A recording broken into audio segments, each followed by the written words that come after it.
Hello and welcome to lesson 3.3 in unit 3, which is lists, and this is called list operations. And a list, again, is a collection of items stored inside of a variable. And a variable, in this case, we're using it to store either numbers, strings, or a combination of both.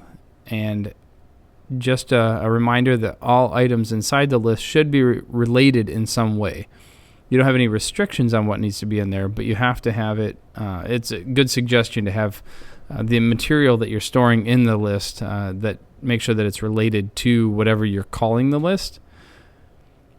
And during this lesson, we're going to develop an understanding of how to perform a number of different tasks on a list. And so that includes modifying elements inside it, adding to, removing items from a list, combining lists, that kind of stuff. So we're going to look at index values and list item,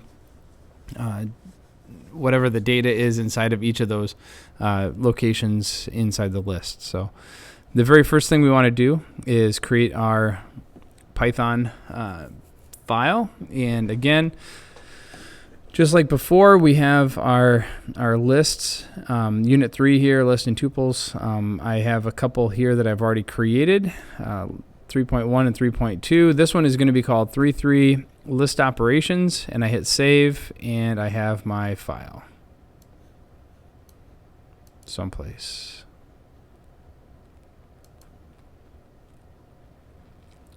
Let's do this one. Let's save this one as,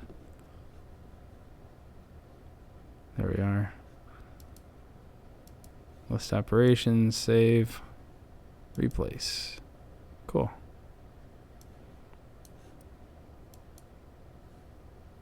Okay, so I have this one. It is able to be run. I can say print hello. And just to make sure, we're going to Command S. Remember, you can Command S. You can go File, Save, or as you try and run the module, it will automatically ask you if you want to save again. So just another suggestion as we go through this this part of the course, that my continuing suggestion is that you are hitting pause after I complete something. So this very first section, when I talk about modifying elements inside of a list, what I want to do is I want to have you hit pause, copy this same code, bring it into, oh, I think I just deleted stuff. That's not cool. There we go. Come over here. You're going to go into your code and paste it. That's not even what I was looking for. There we go. Copy and paste. There we go. And so if you hit run this thing after I complete it, it's going to ask you if you want to save.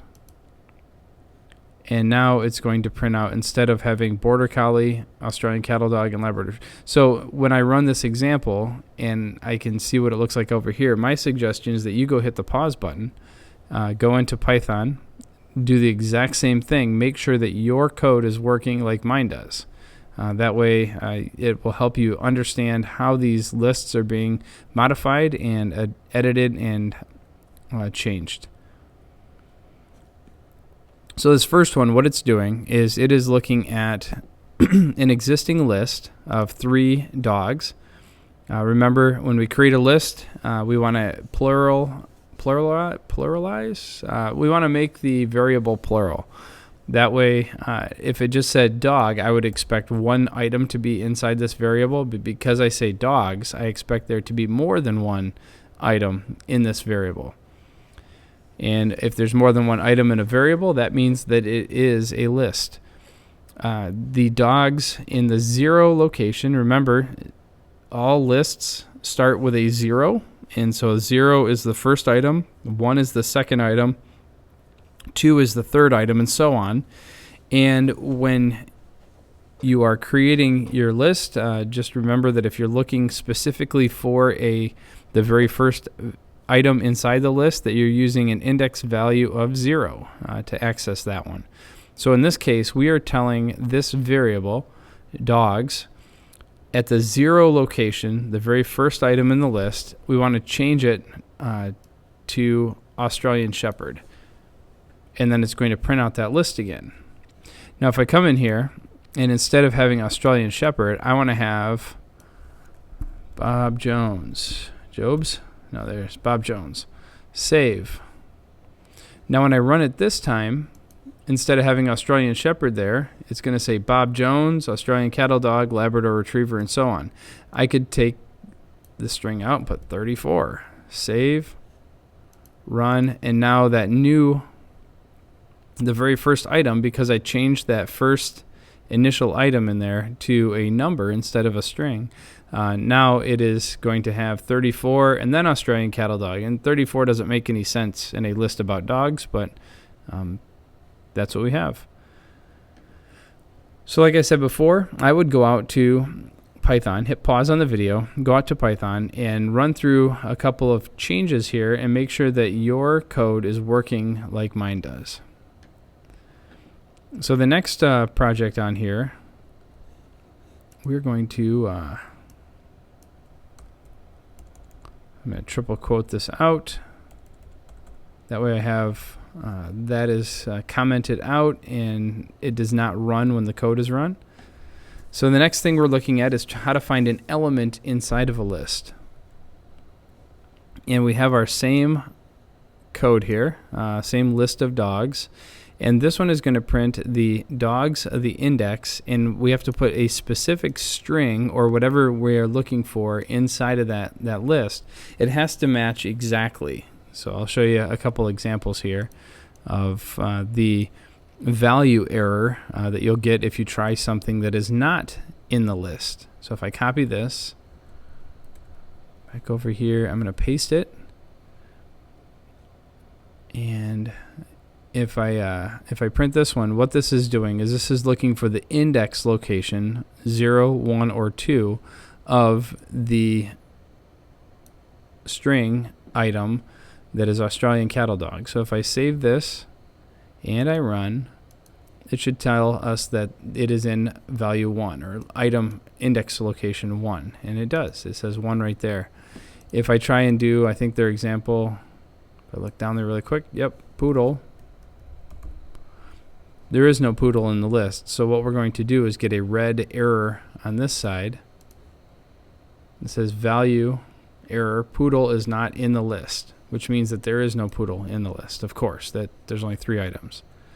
But the other one is if I forget how to spell Australian and I have an O in there for some reason, and I save it and hit run, it's going to do the exact same thing because this is not an exact copy of whatever is in the list. So it's going to say that the Australian Cattle Dog is not in the list, even though we know that that's just a typo. So when I run it with the correct one, again, it tells us that it is in list index number 1, which means it's the second item in the list.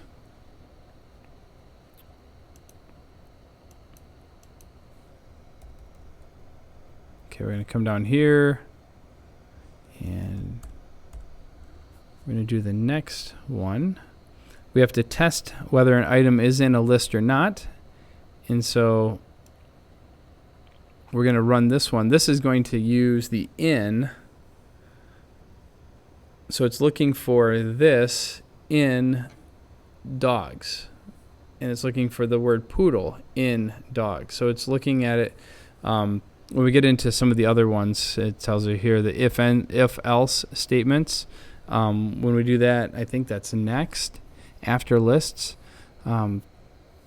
Those, the conditionals, the logic part of Python, we get to that area, these will be a lot more useful because we can look for specific values inside of whatever we're working with, and if that value exists, then do some things, and if it does not, if it's else, if there's nothing, if it doesn't exist in there, then it's going to do something else. So again, that'll make more sense when we get to the logic, but for right now, we're just doing a test to see if it is in there or not. And so when I run this, there we have our dogs. We have our looking for the Australian Cattle Dog in dogs and poodle in dogs. And so when I run this, we're going to get a true and a false. Oh, There we go. Run module. Because Australian cattle dog is in dogs. And so this is basically saying, is this inside of this variable, this list? And if it is, it's going to return or send you back the a true that says, yes, this is in the correct location. If it's false, poodle is not on our list. And so if it does not exist in the list, it's going to tell you that that is false. So it's basically looking, is it in or is it not in the list? And it'll give back a true or a false, depending on those results. Again, when you get to these, I would try this, hit pause, go try this, make sure that it works, and then come back again. The next ones, there are two here that are super important to using lists. We can preset our list so that there are specific items inside there. And in this case, we start off with 3 items. And when we want to add something to the list, it's going to add it to the very end. So we don't insert it at the beginning. There are ways of inserting things into the beginning of a list, but it's a lot. The append function will only allow you to add it to the end of, or the method will only allow you to add it to the end of the list. So it's just going to append or paste it on the end here and add another value there. So if I copy this and I come over here and hit paste, you can see that I have my list and I say dogs. I need to append the word poodle to the end. And then in here, it's going to say for dog, each dog in the variable dog in the list, it's going to print the dog and the name of it, and then it's going to have the S are cool. So it's going to say Border Collies are cool. Australian cattle dogs are cool. Poodles are cool. I'm kind of partial to Labrador Retrievers, so I think that should be the only one that shows up as cool, but teach their own. When I run it, now you can see that it has those first 3 items, and then it also has appended poodles to the end. We could do this with a input, name a dog, save, run. Invalid syntax, of course. Oh, because I forgot to do the parentheses. That's silly. There we go. Save it. Run module. And it's going to say name a dog, and I say boxer. Oh. And it adds that, whatever my input was, it's going to add that to the end of it. And again, because I'm running this each time, and every time it rereads this very first list, you'll notice that poodle is not on that list because it reformatted or restarted the program, and the initial values for the program are these 3, and so it does not keep the poodle on the end, and it only adds or appends whatever my input would be for the append method. So because poodle was in a previous version of this program, and I don't have this saved as an external file or an online database or anything like that, it's just saving it locally for the time being in memory, and then when I run it again, it clears that part out and then overwrites this list called dogs again. So every time I run this, if I change the name, so if I hit run again, it's going to say name a dog, and I say golden retriever. I think I spelled that right, and it says golden retrievers are cool now instead of boxer. So because I have this input and it's appending whatever I put in there as my input, it's going to go get added to the end of that list. The next part is how to insert an item into the list. Like I said before, if you append, it puts it on the end. if you're going to insert into the list, this is a different method of putting it into an item anywhere in the list that we want. So it says when we specify the position we want to have, and everything from that point on is shifted one position to the right. So if the previous one, when I append, the next item is always added to the end. So if this is a 3-item list, it's going to be in the 4th position, which is index value 3. In this case, because I'm telling it where to go, I can run this program and it will automatically insert Poodle into the first index, which is right here, the 2nd position. So it'll say Border Collie, Poodle, Australian Cattle Dog, Labrador Retriever. Let's go out here and I paste that one. Excuse me. Comment these guys out. So I have dogs. Here's my 3 items. I say dogs.insert and into the first index number 1, which is the 2nd location, I want to put the word poodle. So when I hit save and I run this one, it is going to add poodle as my index 1 or my 2nd position of this list. So that's how you can insert it. If I want to insert dogs.insert 3, golden retriever, save, 0, 1, 2, should be golden retriever, and then Labrador retriever after that one. So if I hit run, you can see that it correctly inserts poodle as the 2nd item, and then it's going to insert into the new 3rd position, index 3, the new 4th location in the list. It's going to insert golden retriever, and then it automatically moves Labrador retriever down to the end.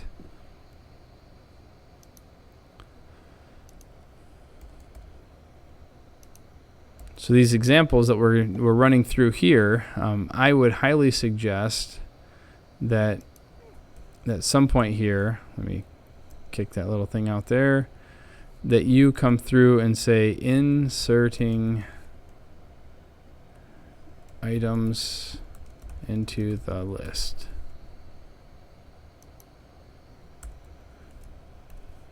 Adding or appending items into the list.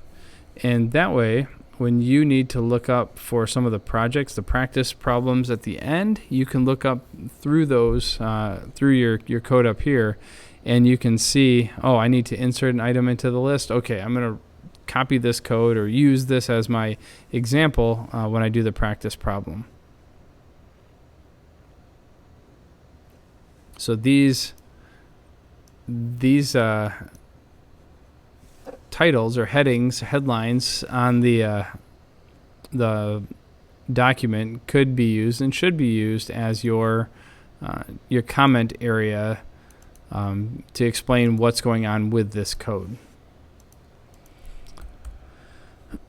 So the next one we're looking at is how to create an empty list. Now that we know how to add items into a list after it's created, we can use lists more dynamically, which means we can use them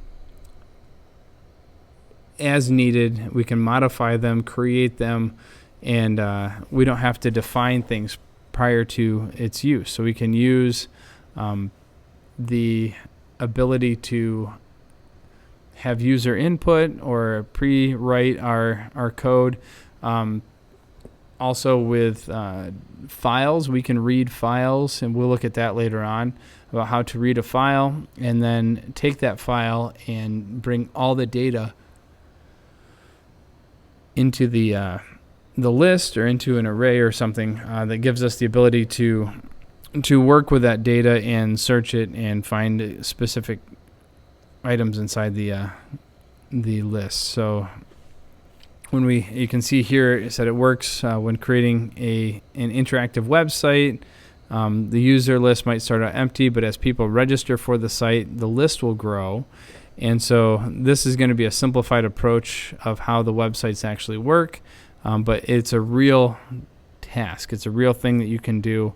And so here in this next creating an empty list, we actually create a username list, and it's an empty list. There's nothing in it. And this time we're going to add 3 names, and it's going to say welcome and then whoever the user is. And so every person in this list, it's going to send a greeting to each person in the list. And then it also says if we don't change the order, we can use the list to figure out who the oldest and the newest users are. So since Bernice was the original, she's going to be the very first user, and whoever the last person is going to be, you can see right here that it has a warm welcome for the newest user or the last person added to that list. So here is the example for that. I'm going to copy this, and we'll paste it in here. And so this is going to create an empty list to hold users. We're going to add some users to this list. These are the 3, and it's going to print out a welcome statement to each one of those users. So when I hit save and I run that module, you will see that it says welcome Bernice, and you can see that it uses the title case as added to the end of the variable. We use the title method to capitalize the very first initial.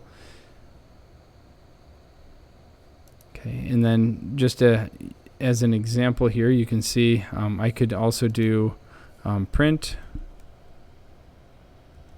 usernames, save, run it. It'll say here are the 3 people that are in the list. So we started out with an empty list. We added 3 names, and we printed out the welcome, and then at the very end I just printed that list again so you can see exactly who's in there. So instead of excuse me, instead of recopying this entire thing, I want to just copy these last 2 lines. Excuse me. Copy, and I'm going to paste that in here instead.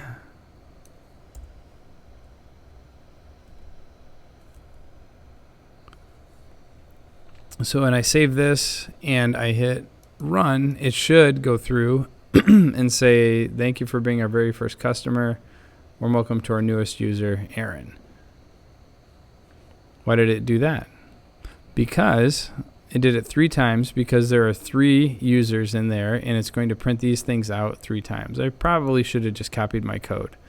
So I don't want to really greet all of the users in here. I just want to recognize the first and the last. So when I hit save and run this again, this time I'll say, thank you for being our very first user, Bernice, and welcome to the newest one, Aaron. Those are our first and our last people that are added to the list. And if we say usernames dot append input, what is your name?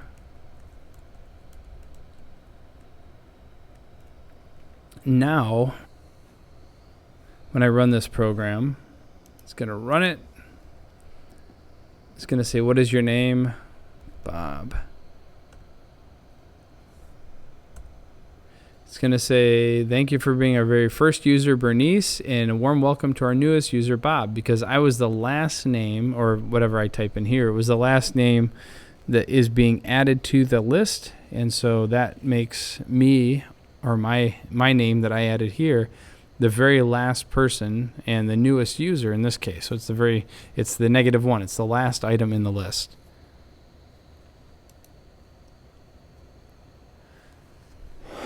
And it says that you can note that the welcoming the newest user will always work in this case because we use the index value of -1, which goes to the very end. If we'd used the index 2, it would have always gotten the 3rd user. So if I would have done 0, 1, and 2, it would have always got this person. Even if more were added to the end, it would always have pulled up this person. So I want to make sure that when this list, if this was a real list being used, I would want to use my -1, my -1 at the end for the index value, because it'll always, doesn't matter if there are 1,000 people in here, it's always going to get that very last person that was added, the most recent person that was added to the list.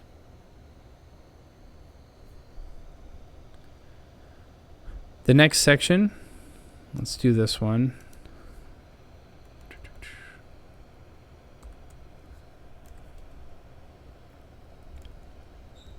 Empty lists is that, and I'm going to come down here and we will triple quote that one, and this is going to be sorting lists. What this is going to do is take the same group of students in a little bit different order, because we have an A, a B, and a C, and I want to make sure that we are able to not have any of them in the correct location to begin with. And what this is going to do is it's going to put the students in alphabetical order by using the sort method. And then the students in alphabetical order, it'll print that out with a title case. And then we can search them or sort them in reverse alphabetical order by using sort and then reverse equals true. And this is called passing in an argument into the method. So we're telling it that we don't want it to do the default. We want to make sure that the reverse is going to be true. So when I run this one, you can see there's my list of students, and when I hit sort, it's going to sort this list. It doesn't matter what order they go in to begin with. At this point, inside this list, they are going to be A, B, C. They're going to be in alphabetical order that way. And so we have it print that out for each student. It'll print the 3 items in the list, and it'll print them with a title case. And then I want to sort them. So again, this is the ABC version. Since I have reverse equals true, it's going to sort them in reverse alphabetical order, which is going to put Cody as first, Bernice as second, and Aaron as third, just through this method. So if I run the same code down here, it's going to print them in reverse alphabetical order.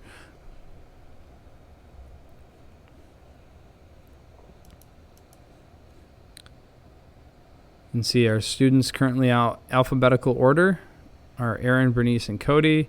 The students are now in reverse alphabetical order, Cody, Bernice, and Aaron.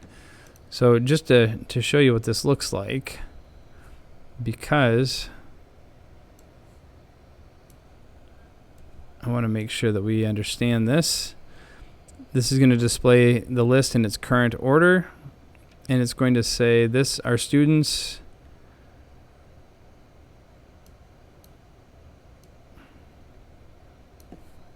our original list of students. So this is going to use the list exactly as it exists right here. So you'll be able to see that they are not sorted, then they are sorted alphabetically, and then they're sorted in reverse alphabetical order.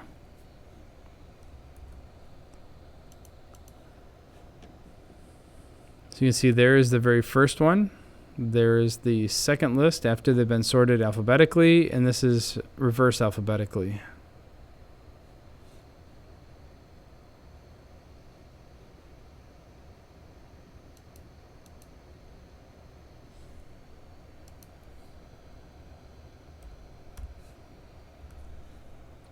Just to make it cleaner, so we can see there they are. Cool. So that's how we sort students alphabetically, or sort any part of a of a list. And it says that whenever you consider sorting a list, keep in mind that you cannot recover the original order. If you want to display a list in sorted order but preserve the original order, you can use the function called sorted. And what this does, it accepts the option of reversing, but it does not change the original order of the students. And so here is the sorted versus sort. So when I use the sort method, it's going to change that list. It's going to reorganize that entire list, alphabetical from A to Z. In this case, by using the sorted, it's going to sort the students and print them out, but it's not going to change the original location. And there's an example here at the bottom that says here's the list in its original order. And I'm going to copy this at the front, copy. We'll just do that on the code.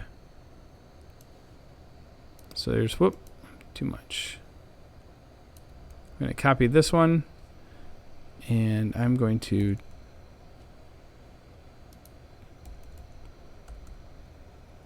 so you should see here is the here's the list. Nah, I don't want to do that. Paste. So here's the list in its original order. And this is going to print out this list right here. And then we are going to sort it. And so we're using the method or function sorted to apply it to these students. And so it will temporarily sort that list in alphabetical order. And then it's going to do reverse. You can see that it's sorting the students variable in reverse order, because reverse is true. And then at the very bottoms, we're going to have another list that has the original list in its original order, so it does not change anything. So you can see that there are 4 things that are going to print with this one. The first one and the last one should be the exact same, and the middle 2 should be alphabetical or reverse alphabetical order.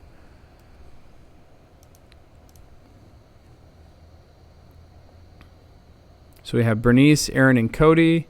And then here it is in alphabetical order: Aaron, Bernice, and Cody. Reverse alphabetical: Cody, Bernice, Aaron. And then originally, the list looks like this. So you can see that it has not been changed. It has not permanently been modified or reorganized. It is the exact same list.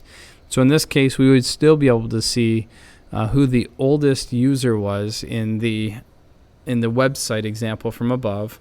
And we could still see who the last person is, but we could also resort these inside of a list to have them alphabetically sorted. So we could not have to look through a lot of information to find and put these in order. It automatically does that for us. And so I'm going to say this one is sorted versus sort.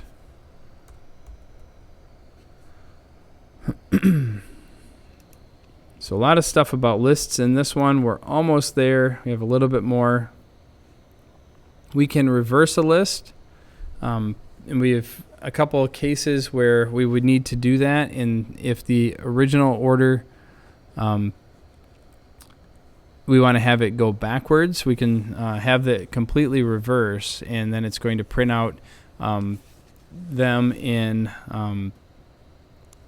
the opposite direction as they have been entered. So in this case, if we're reversing this list of students, it's going to print Cody first, and then Aaron, and then Bernice.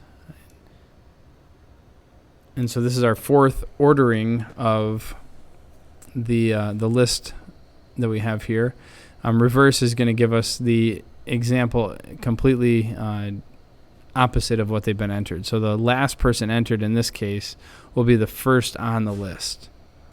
So if I jump over here, I'm going to do a order.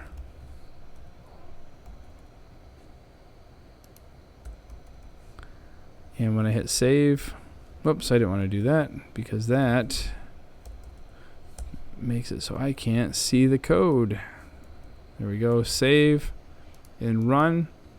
You can see that it prints it exactly backwards of what the list is. And so that That just is another way of sorting that list out if we have to do it that way.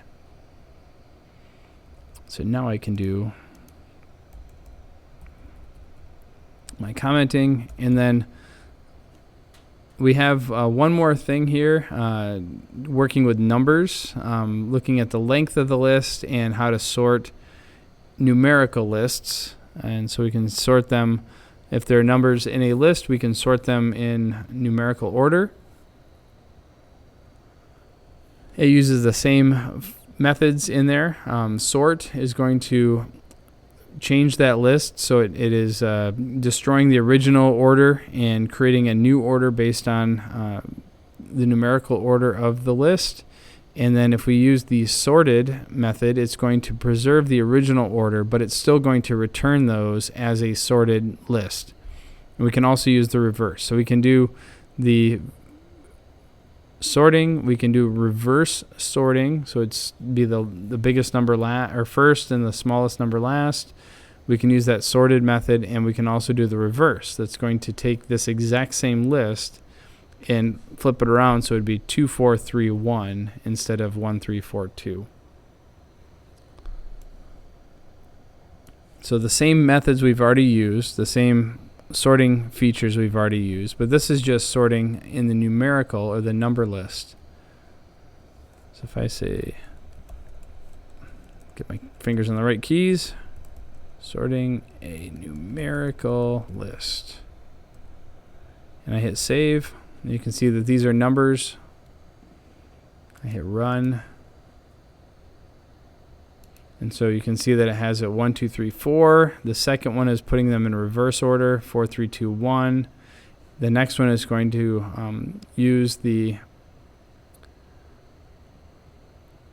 sorted. It's going to print two parts because it's going to sort them out, and then also show you that it has not been changed at all. So you can see that it has 1 2 3 4, and it prints out the original list, which is 1 3 4 2.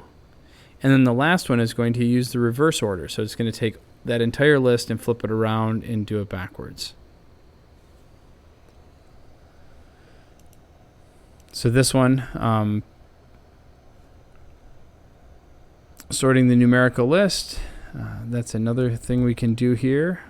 And we will use all of these features at some point during this this course.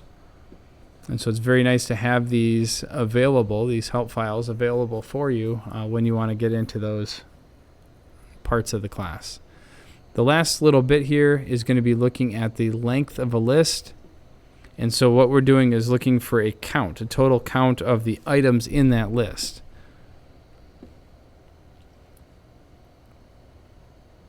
And so you can see here that there are many situations where you might want to know how many items are in the list. And if you have a list that stores users, you can find out how many users you have in your application or your website, or that have been logged in, or if you want to just find out the number of people that are on the list, you can do that. And this always returns an integer. So when you are doing the length or the len of whatever the list is, it's going to return an integer. And so in order to use this variable, because it is storing an integer, we have to use the string method to turn this variable into a string to use it inside of our strings. So when we say we have the number of users, we have to make sure that we use the str method to change that, or function to change that into a usable string for our print functions, and so that way it'll print nicely. So to copy this into our code there, this is the one we just went over. And so when I hit copy and I paste it in here, I'm going to first do a comment that says that this is finding the length of a list. Paste the code, and you can see that I have usernames. It's a blank array or blank list. I'm going to append Bernice, or add Bernice's name to the list, and then it's going to give me a count of the usernames, and it should just be 1. and it'll say we have one user with an exclamation point, and then we're going to append 2 more names, and we're going to have a user count. Hold on to the length of the usernames now, and it should say that we have 3 users in there. So if I save this, I run that module, you'll see that it says we have 1 user, we have 3 users. And I could print the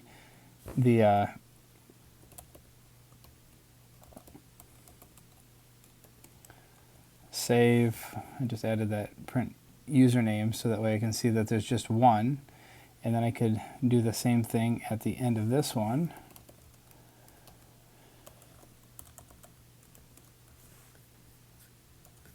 Save it, run it. You'll see again that it says we have 1 user, we append 2 more, and you can see that it puts it into, this says we have 3 users using the length, len. It always returns that integer, so we have to make sure we use the str to turn that number into a usable string, and then we append that to the statement, and it tells us how many people we have in our group there. So you'll see here, the length function returns an integer, and so this is what I was just talking about, and what I talked about a little earlier, was that if I try to just add the user count, it is an integer, and it will give you an error and say that that is not allowed. So we have to make sure that when we do this, that we are making sure to use the str, and that will not give us an error. So the practice section for this, I've already named my file Miller Python 3.3 list operations, and I've been working with that, and I hope that you have been as well, and pausing as needed to work through these different parts of the project. You can see there's my name right there, my file name. So there are 5 projects in here. The first one, you're going to make a list that includes 4 careers, such as programmer, truck driver, farmer, business person, accountant, teacher, coach, whatever you want to do for a career, 4 careers. And you're going to use the list index, as we did up at the top here, to find the index of 1 career on your list. And you're going to use the in function to show that this career is in your list. So you're going to say, way up here at the top, we did the, I think it's the very first example, way up here, finding an element in a list. We're looking for print dog's index of poodle. So it's looking for, oh, not that one, because poodle's not in there. But this is the example, finding an element in a list. So you're doing this one. And then this one is going to be, this is kind of what we're doing. So this is project 1, practice problem number 1, where we have our list of items. We're going to print that one in the list to make sure that it's in there, and it should return true when I run the code. Let's pop down here. That's problem 1. So that's what you're going to do there. You're going to append to add a new career to the list, and then you're going to use insert to put a career at the beginning of the list. So it should be an index 0 location for that career. And you're going to use a loop at the end to print out and show all the careers in the list. So you should have each one of these different parts to develop the list of careers, show that one is in there, add something to the list, insert something to the beginning, and then print out a list with a for loop that prints all careers on that list. Practice problem number 2, you're going to create the list, use this list you did here, but this time you're going to start the file with an empty list, and you're going to fill it using the append statement. So you're going to use a blank list, and we talked about that up here. Adding or appending items to a list, or inserting items, creating an empty list, those 3 things right there will help you with this one. So you're going to start with a blank list, you're going to append the careers on there, and at the end you're going to print out which one was the first one and which one is the last one. So those are the printing the the items that are in the list. Remember, when you do that, you have to use the index value. And to do the first one, don't forget that the index value of the first one is 0, and the index of the last career would be a -1. Practice problem number 3, you're going to start with that list, and you're going to print out the list in a number of different order. Each time you print the list, you're going to use a for loop rather than printing the raw list. So you're going to print through each of the raw list is the one that looks like this. We don't want to have the brackets. We don't want to just say print usernames. We want to say for up here for dog and dogs, print dog title, something are cool, something. So that's what it's going to do, and then it'll print out the name. So it should look like this. You should have one item on each row for that project, for this part of the process. So you're going to print it in the original order, and then print it in alphabetical order, then print it in the original order, and then reverse alphabetical order. So if you remember when we looked at sorting alphabetical and reverse alphabetical, that you want to use the sorted method to get it to do that part of the project. So you're not changing the list itself. You want to make sure that it stays original, so you can always come back to there. So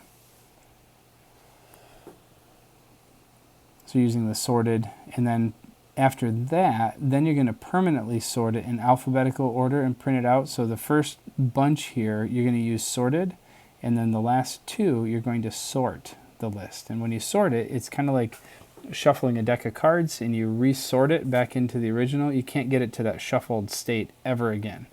But if we use the sorted, it takes like a picture, it takes a copy of that, sorts it, and then returns that copy, and then you still have the original list. So practice problem number 4, you're going to make a list with numbers in a random order. You're going to print out the list of numbers, the same kind of thing that we did up here, just with numbers. And then the last one, you're going to copy 2 or 3 of the lists you made from the exercises and make up 2 or 3 new lists, and then you're going to print out a series of statements that tell how long each list is. So you'll have a number of lists. You'll have probably 4 or 5 or 6 lists with various numbers of items inside there, and you will do the finding a length. Use the len function to print out the length of each of those different lists. So those are the practice problems here. There are 5 of them, and so you're going to work through those 5. I again hope that you had been creating a help sheet the entire time, like this, where you can scroll back up to the top and see what each of these, so you can look at it very quickly and not have to go find it someplace else, because I could copy this code and use it as my my problem number 2, where I have that blank list. This creates a blank list, and I could change this to careers or whatever. And then, so down here at the bottom is where I would start doing